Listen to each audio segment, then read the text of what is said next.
What's good? Look up to all the enlightened ones from inner space. You've definitely landed at the right time and place. If you're here, it's for a reason, not a season. Let's connect some of these dots of the past, present, and future. Unite, build, because divided, we already conquered. Knowledge, understanding, wisdom, we could slay any monster. Welcome to Pangea, where we put it all back together as one.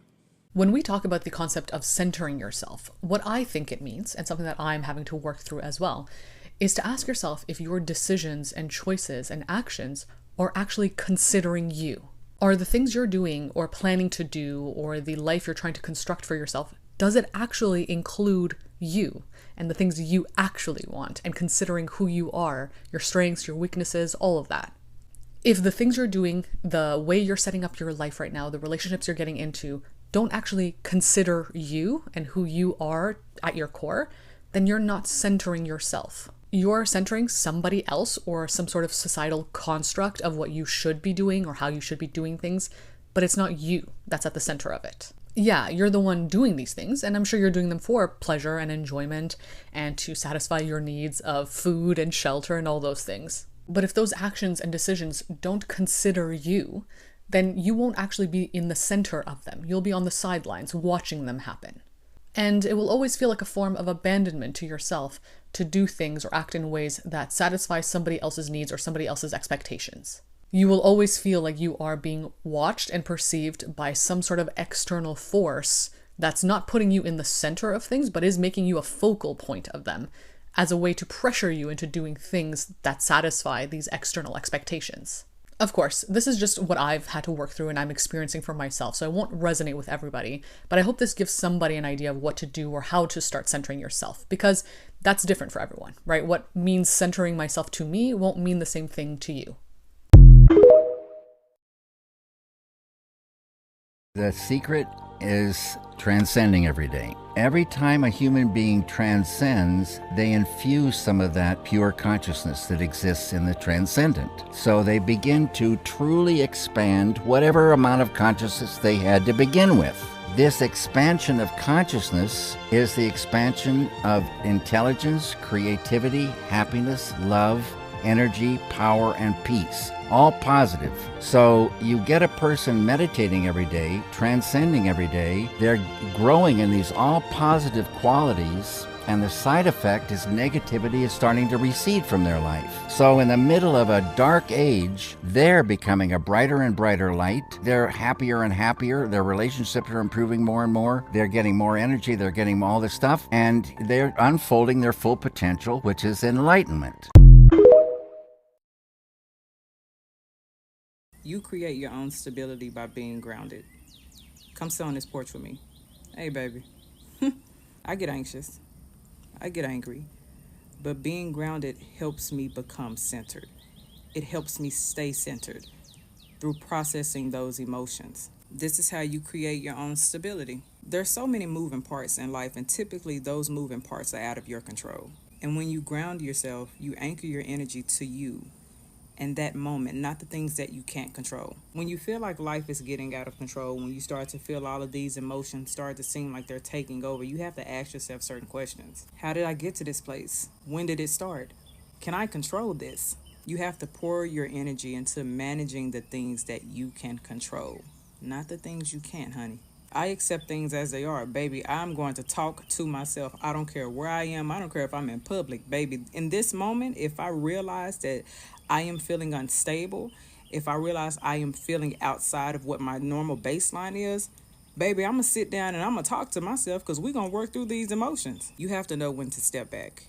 If it's external things that are causing your distress, you have to step back. You also have to protect your peace. And Omarion made a good statement in an interview that he did when he spoke about peace and people purposely trying to disrupt that peace. You can't control people's emotions. You may have some type of impact on their emotions, but you cannot control their emotions nor the behaviors that attach to those emotions. I'll tell you one thing, honey love. When you get to this level of peace, and trust me, it takes work to get to this level of peace. Most people who have got to a true peaceful state, they have gone through the loops in life. And so peaceful people cherish their peace. So when you get to this level of peace, you cannot allow people to come in and disrupt that peace. So if that means that by you cutting them off or by you setting a boundary, it upsets them, it dysregulates them, you can't control that, honey. There's nothing that you can do to control that. You have to really take the time to focus your energy to yourself. Really take the time, and whether that is your prayer, whether you do yoga, whether you go for a run, whether you do some type of mindful walking, whether you do mindful breathing, do something that can get you back grounded, because stability and peace go hand in hand. The vibration that the mind and body are in is going to dictate what you attract. Because when you put yourself in a vibration, what you're really doing is put yourself on a specific frequency. That's what you do when you set a goal. Most people set a goal and then wait for it to happen. It's never going to happen. You've got to assume that it's already happened. You've got a picture of it in your mind. Mentally, it's already happened. It's happened because I've got the idea in my conscious mind. If I didn't have the idea in my conscious mind, I couldn't talk to you about it. The very fact I can talk to you about it means that I've already got it. See, now the trick is to stay on that frequency. Most people look at the results and they let the results dictate the frequency they're on. That's why they keep getting the same results. These are 4 powerful frequencies you need to listen to. Frequencies are sound waves hidden inside music, and it can actually affect the way you feel. That's how music is able to make you sad or turn you up. But the problem is, most music is made to make you feel worse. It's an actual sound in a track that you don't realize is there that is fucking up your entire frequency. So it's very important to know these frequencies so that your energy is not affected negatively. For number 1, 852 hertz. This frequency can increase your self-awareness and intuition, which can be very powerful if you're listening while meditating. And if you're feeling any mental or spiritual blockage, listening to this is definitely a must. For number 2, 714 hertz. This frequency is for pain relief. So listening to this with a headache or discomfort will do wonders, and it's highly recommended for relaxing. For number 3, 528 hertz. This frequency was made to restore your mind and soul, which is why it's called the healing frequency. So if you're going through tough times, meditate to this to restore your mental and emotional health. And for number 4, 111. Both the angel number and this frequency is very divine, and it almost guarantees better sleep and amazing dreams. So listen to it before bed and enjoy the benefits. And there's so many more powerful frequencies a lot of people don't know about, mostly because these are hard to find. So I want to make sure you get access to all of them. Just go to the link in my bio if you want a full list of all the best frequencies. This will also tell you exactly where to find them, and you will also get a free dream guide with it, and this is guaranteed to help you remember your dreams. So don't miss out, family. Love y'all. You know what the most powerful frequency to leave the human body is? Because it is not what you think, and it is not love, because everyone is going to assume that it's love, right? I literally just watched this video and wanted to hop on here and tell you this. So according to this new project called the Spain Scale of Emotions, Spain is S-P-A-N-E, took 25,000 participants and put them in a room, and they were able to measure the frequency coming out of the human body to such accuracy that they could compare anger to despair, passion to elation. Like, that's how the specific they could get on this. And do you want to know what the most powerful frequency to leave the human body is? Authenticity. Authenticity was measured to be 4,000 times more powerful than love. How crazy is that? Love is so important. And if you think about the ego, you have to go through love to get to authenticity. And what is authenticity? Authenticity is when your words are truthful and you believe what you say. So get out there today and be authentic. Of course, love, always love, but we want to make sure that you are loving from a place of authenticity, not from a place of trying to gain other people's love or gain attention, but just authentically being yourself is the most powerful thing you can do today. Let me know your thoughts. We operate on a frequency. You do, I do. And what we're really attempting to do is raise the frequency that we're operating on. We want to operate on a higher frequency all the time. Well, this thing we're living in is a molecular structure in a very high speed of vibration. And the brain is an electronic switching station that alters the vibration we're in. Well, we operate on a frequency, and the only thing we can attract to us is that which is in resonance with us. So the reaction is actually attraction. It's like Emerson said, the law of cause and effect was the law of laws. Action, reaction is the law of cause and effect. Well, our thoughts, feelings, and actions we send off into the universe. It's a vibration. The universe sends it back. It responds in like manner. Well, the response of the universe is the attraction. You can only attract to you what vibrates in harmony with you. So if we see things coming into our life that we don't like, let's understand what we don't like is in harmony with something inside. Listening to these frequencies daily will change your life. Number 3, 417 Hertz. This frequency promotes conscious and subconscious positive change, helps your mind cleanse itself from past traumatic experiences, gets rid of negative energy in your body, also helps balance and heal the sacral chakra. Number 2, 528 Hertz. This frequency is associated with healing and balancing out the solar plexus chakra, helps reduce stress on the endocrine and autonomic nervous systems, gets rid of any tension anxiety, reduces total mood disturbance, which is just all of the negative moods you might feel just in one. Not to mention it also induces testosterone production in the brain. Just listening to this frequency for 5 minutes a day should change your life crazy. And number 1, one of my personal favorites, 396 Hertz. This frequency helps clear the mind of subconscious fears, worries, and anxiety by bringing down defense mechanisms in the brain. This is one of the main frequencies used in sound healing. This frequency also helps balance out the root chakra, helps get rid of any blockages that you might have, gets rid of that guilt feeling and any negative thoughts that you might have, and is also great for if you're trying to get rid of any addiction and trying to sober up. I recommend meditating with these frequencies or replace them with the music that you listen to daily. Do you experience rocking or swaying or moving in a circle while you are in meditation or while you are centering your energy? This is a form of channeling, connecting with your guides, moving with your spirits, honoring your ancestors, moving with their beautiful harmonious energies. And when you get to this level, try not to be afraid. Know that it is love moving through you. Know that it is your ancestors, your guides who are working with you and working on you. Start to ask questions. Ask them, show me a yes, and they will move your body so that you can see a yes. And ask them, show me a no, and they will move your body so that you can know what a no is for you. But this is for humans who evolve into superhumans because they understand that the universe is love, and they understand energy and frequency, and they are not afraid. And so they honor the sacred dance between the two. When you get tired, you lower the vibration of the brain.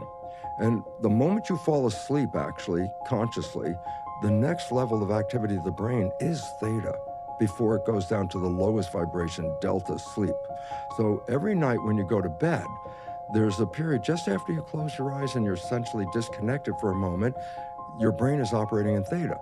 Well, theta is hypnosis. So I said, what can you do? And this is the old story, you've heard people do it. You put a pair of earphones on at night, you play a program that you want to be true in your life, and while you're awake, you might hear the program, but it's the moment you fall asleep, the conscious mind shut off, but the subconscious mind is now in record, theta. So whatever is coming through the earphones at that moment after you fall asleep, you don't hear it, but the subconscious mind is hearing it and downloading it in a state of theta. So the first way of changing a belief system is to get into theta. What you do frequently becomes your frequency. So wisdom. If you want to know your life, look at your habits. That's what you do frequently, right? And they add up to a rhythm. That rhythm becomes a pattern. That pattern becomes your character. That character becomes your life. You're not going to be able to break out of it until you change something about who you are.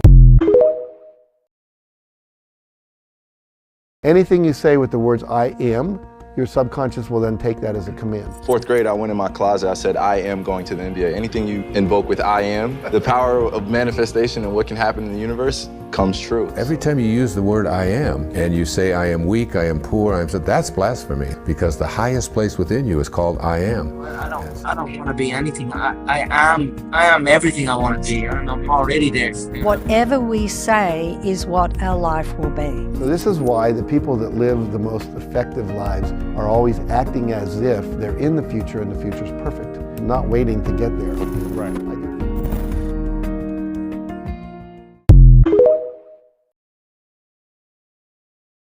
So if we think rich, we will be rich. Absolutely. We're already rich, just short of money. Those of us that want to reach the goals that we've set for ourselves, we do it first by... Well, the first thing you do is sit down and decide what you want. If it's money you want, how much money? Lots of money. Well, nobody knows how much lots is. So you've got to be specific. Okay. You write down on a card exactly what you want. And you carry that card around and read it often. Now you're going to have thoughts come to your mind of why you can't get it. You have the ability in your conscious mind to reject that idea, kick it out of your mind. Thinking of why you can't do something is never going to do you any good. And keep thinking until you start to think of thoughts of how you can do it. And the way will be shown to you. It comes in the form of images in our mind. Think of how you can and not why you can't. You want both sides of your brain to be synchronized, and with this technique, this is how you do it.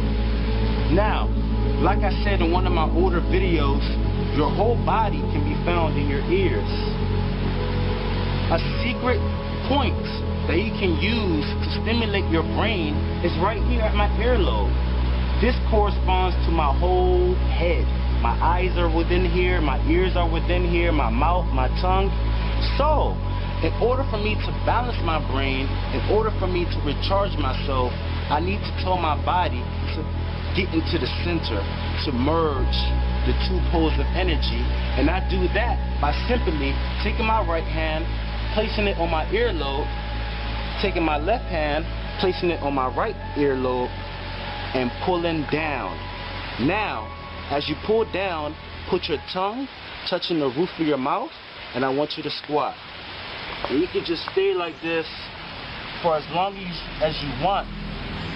But by doing this, I want you to focus all your attention in the center of your brain.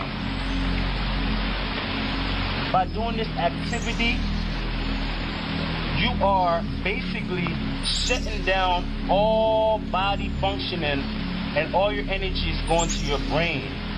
Your brain now uses this opportunity to merge and whatnot. This is Trataka, or candle gazing meditation. Trataka, meaning to gaze in Sanskrit, is an ancient meditation and purification technique that involves staring at a single point of focus, traditionally a candle flame, until tears are shed. To practice Trataka, place a candle 2 feet away at eye level. Find a comfortable, upright seat. Take a few clearing breaths and any other movements you might need to eventually find stillness. When you're ready, rest your gaze on the flame of the candle. Gaze for as long as you can without blinking or straining the eyes too much. You may feel some discomfort or shed tears after just a few seconds, but with some practice, the length of time you can stay gazing will increase. When you're ready, close down the eyes, feel the sensations in the body, and observe the afterimage of the flame in your mind. This technique is meant to strengthen willpower, increase the ability to concentrate or focus on one task, improve the eyesight, and open the third eye. So I did a little experiment this month. I wanted to meditate twice a day for 5 days, just to see what would happen. And what I noticed is that I started noticing more. Like, I noticed that there's a river down the street from my house for the first time ever. I've just driven past it, oblivious to it because I haven't been paying attention. I noticed that the trees in my backyard make different tones and different sounds that I had never noticed before. I feel more in touch with the way I feel throughout the day, which makes me more able to control the way I act. And overall, I've just felt better. And I've meditated on and off for like 5 years at this point. And I really think the difference is the meditation app I've used, which is called Open.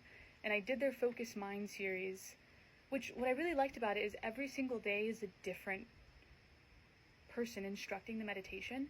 And what it's really driven home for me is that there are so many different ways to meditate. It doesn't have to look the same. I can meditate when I'm driving, I can meditate when I'm at the grocery store, when I'm outside, when I'm talking with people, when I'm alone, and it's been really incredible. So I think if you're someone who has wanted to try meditation and you just never have, or maybe you did it for a while and you kind of fell off, the Open app is a perfect place for you to get started again. And there's 30 days free, so I think you should give it a go. You're not supposed to go out and try to change anyone. Yes. Those who are already enlightened, they're already advanced, they realize what's happening now, they're already there. You don't have to worry about it. You don't have to worry. The other ones that are so deep into negativity, we're not going to be able to make a difference anyway. They have to find their own way. You don't have to We're worry not about supposed that. to convert anyone. It's the ones in the middle that are not sure which way they want to jump. Those are the ones we have to reach, the ones we have to talk to about that things are happening, things are changing, and we're moving into this totally new world. New Earth. Man has destroyed civilizations down through time, and each time, it's usually with the bad use of their mind, the misuse of the powers of their mind, and each time, they'd start all over again from the beginning and create a totally new civilization, a new world. They said there's no longer time for that. We can't do it. We can't waste that time. So this is part of the developing of our psychic powers, bringing that back, changing this because we're going to carry it on instead of destroying the world and starting all over again. That's why we're having all this chaos and problems right now as the two try to decide and separate and shift. So it's a very important time we're in right now. Yes. And there's many souls that are coming in right now to be here for it. They volunteered to come. The call went out throughout the universe, volunteers to come and help. They have to be souls that are pure, that have not known violence, have no karma to repay, to come in and help raise the consciousness of those who are here. And these people don't know they're one of these. I find it out in my work.